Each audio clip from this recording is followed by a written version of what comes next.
What's up? Looks like we're live on YouTube. Let me just make sure we are live on YouTube, not live on Periscope. I just thought it'd be cool to just not do Periscope. Anyway, while we're waiting for everyone to come in, I'm gonna tell you guys about an article that I just got published. It was in Evie magazine, and it's called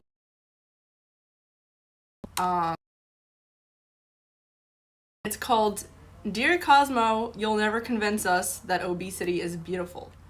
So I'm going to include that in the description of this article so you guys could check it out. Second. Have to check a few boxes. What up? What's up, Nate? How is your evening going? Maybe I'll even include a... Let's see. All right.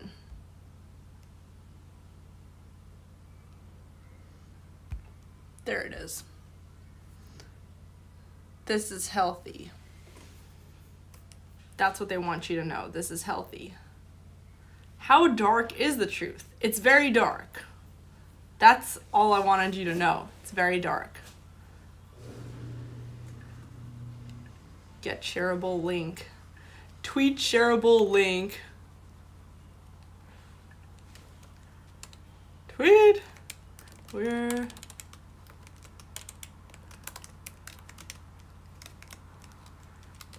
talking about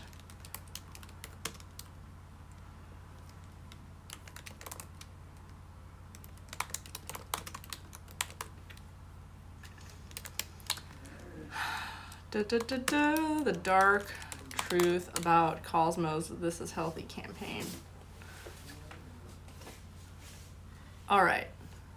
So, okay. So basically what I'm going to tell you, go and check it out in the article in Evie. What's up, Doug? We just started. This has not been live for a while. I just started. I'm actually late today because I just got caught behind with a bunch of things. And so we're good. So this is a picture of a girl who is featured by Cosmo, and she's like, as you can see, she's overweight, but she's not overweight. I don't want to say she's overweight. She's obese. And it's part of a series of women that Cosmo has been featuring on there. And they've been featuring on their covers. There's this girl, there's this other girl who's also kind of famous. Her name is Tess Holiday. So I'll put her down here. I actually was curious how much this girl weighed on the bottom left corner. She is apparently 5'5" and she weighs 340 pounds. According to this one website I checked, she's 5'5", she weighs 340 pounds. That's a lot. That's really, really, really dangerous. That is morbidly obese.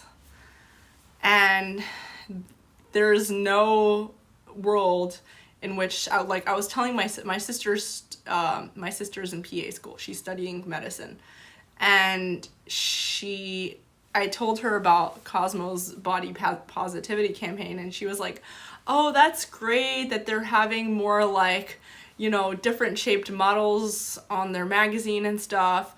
It's it's so unhealthy when they have these anorexic models, and so it's good." And I was like, did you see? I told my sister, like, did you see how big these models are? That they're saying they're not just overweight, they're massive, and they're telling you this is healthy. And she's like, so she looks at the picture and she's like, whoa, that's gonna be my patient in like a year or two. It's not about body positivity and shaming. It's that this is a trend. It's not like Cosmo gives a shit about how healthy you are. Thank you for super chat, morbid obesity.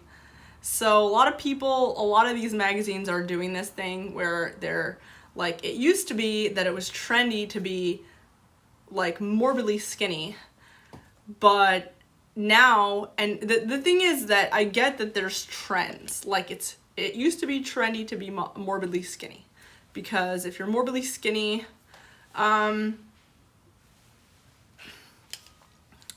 you can be a model, you can be in the fashion industry. I read this one book by a designer where they really like forced these models to starve.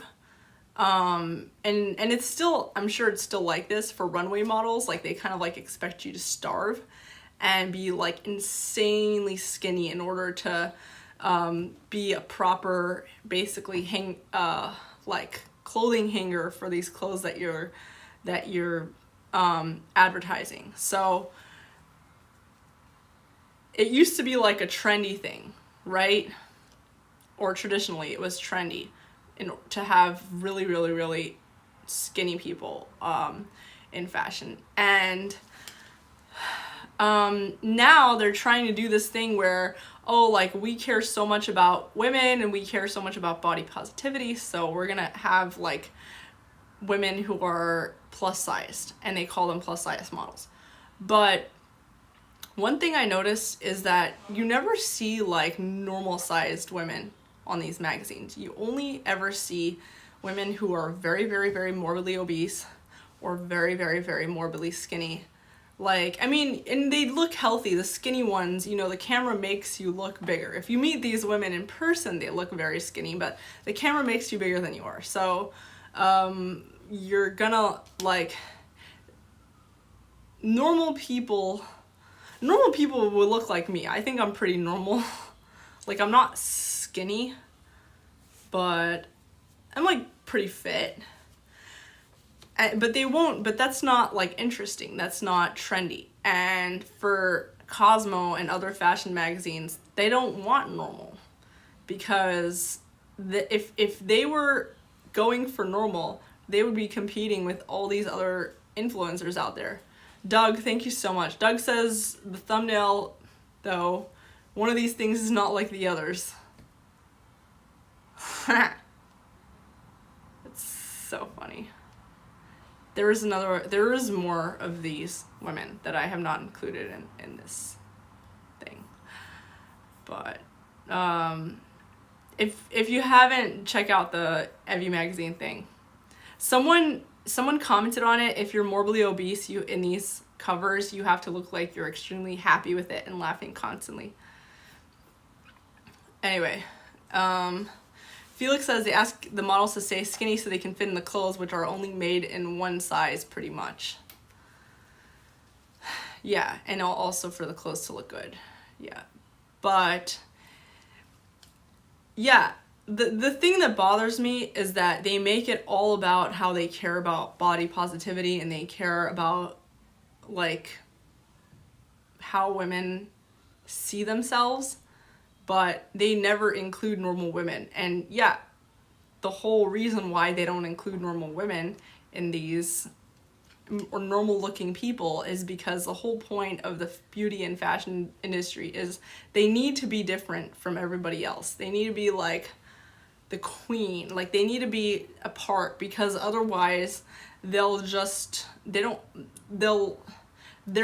be competing with normal creators like me, who doesn't spend any money on making, like, I can make a video in my room and just like put it out there without spending any money and without any connections that I'm sending it to. I'm just sending it out there. Like bloggers and other creators, other random influencers that do things on their own, why would anyone go to them when they can go to like independent people that are creating the same content? I'm having pomegranates, by the way.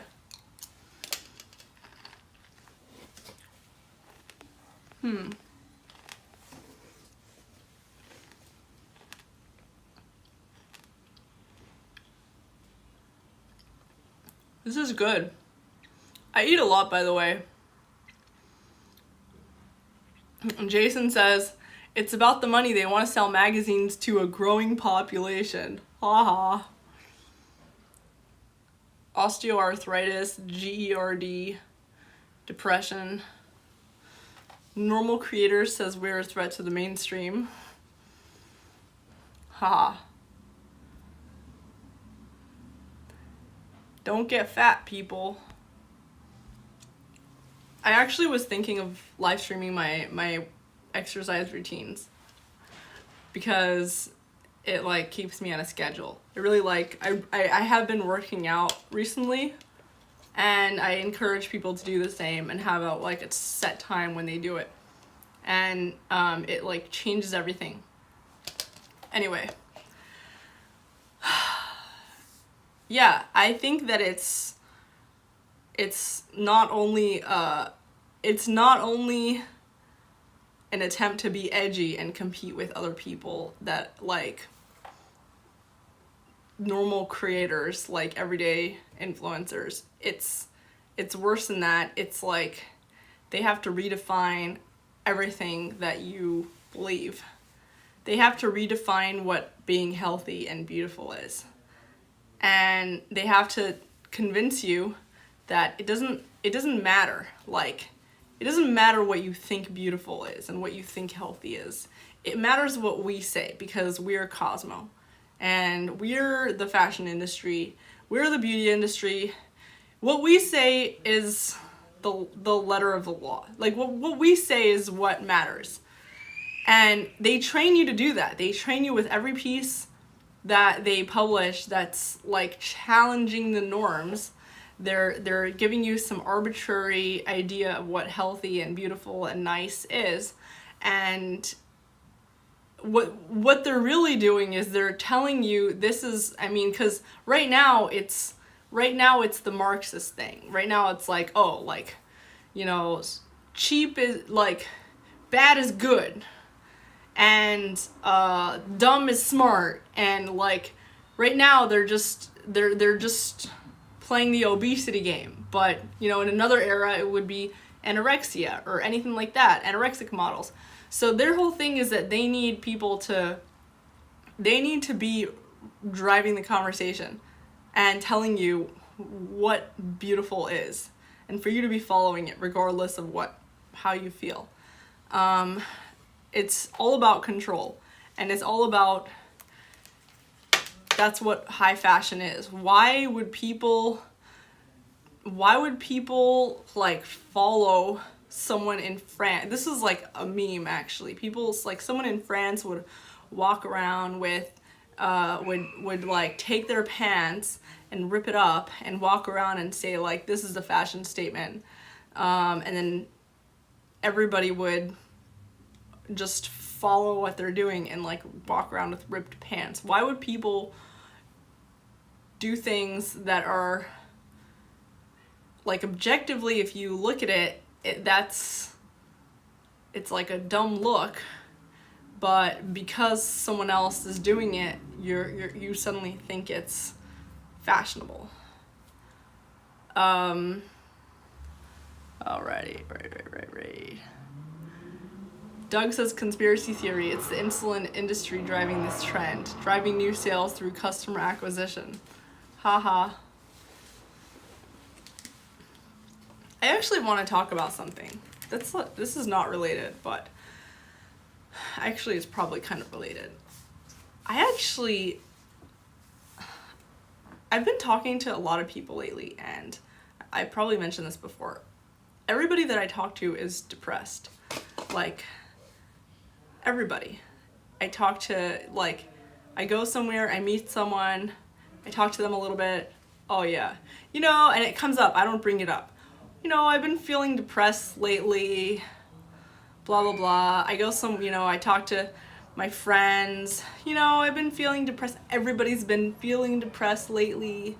And I have been feeling depressed lately, and I don't even know if I actually have been feeling depressed lately, but it's just like, it's just such a gloomy, do you feel it?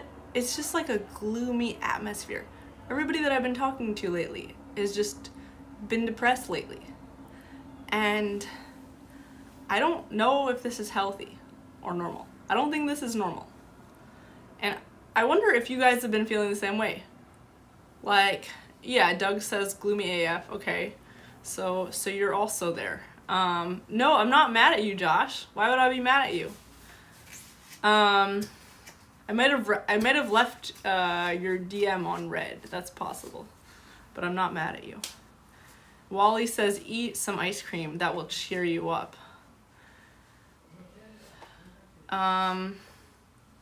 Alvia says, if you're sleepy all the time, is that a symptom of depression? Jessica says, we need to get back to our lives and we miss our socializing. Jason says, depression clinical threshold. We must be 2 weeks. What? Yeah, it could be the social thing. Although I don't know. I never had like much of a social. I guess I did have a social life. I did see people. I went to a lot of parties, but I didn't really have like regular friends in DC. I didn't. Oh, it has to be 2 weeks for it to be depression. I get it. So you're only depressed if it's been going on for 2 weeks straight. I think it's been, for me, I've been depressed on and off for as long as I can remember. I don't remember like not being, and sometimes I'm like, there have been places and times when I've been happy, and they're circumstantial. Like if I'm in this place, I'm perfectly happy. And I know those places. I have a list, it's a very tiny list, but I can read them off to you. One place was, I stayed in someone's house and they had a lot of animals in their house. And I stayed there for like a week. And I didn't like see anybody. They were like not even home, barely ever. I was very happy there. I don't even know what it was. I think it was just, I was also waking up every morning early and I was doing yoga outside and there was a lot of nature. And then another time I was really happy was in Peru. In Peru I was happy and also there's a lot of nature. So yeah, there's places that I was like really happy. I think it's places where there's a lot of nature. Doug says, I have seen many friends in this trip home that it has lifted me up a bit. Jason says, you always have to ask, is it an affective disorder or is it a problem with my life? I don't know. You tell me. I feel like you would know better than I do. Ike says, one second. I missed it. Do you think there's a balance between self-love and living a healthy, fit lifestyle? Or should it be all one or the other? One second. Why would it be one or the other? So self-love and living a healthy, fit lifestyle, that's the same thing. Living a healthy, fit lifestyle is self-love. Honestly, I'm gonna sound like a little bit of a snob, but I think most Americans are just like, people eat really unhealthy and it makes me really, really like kind of disgusted to watch sometimes.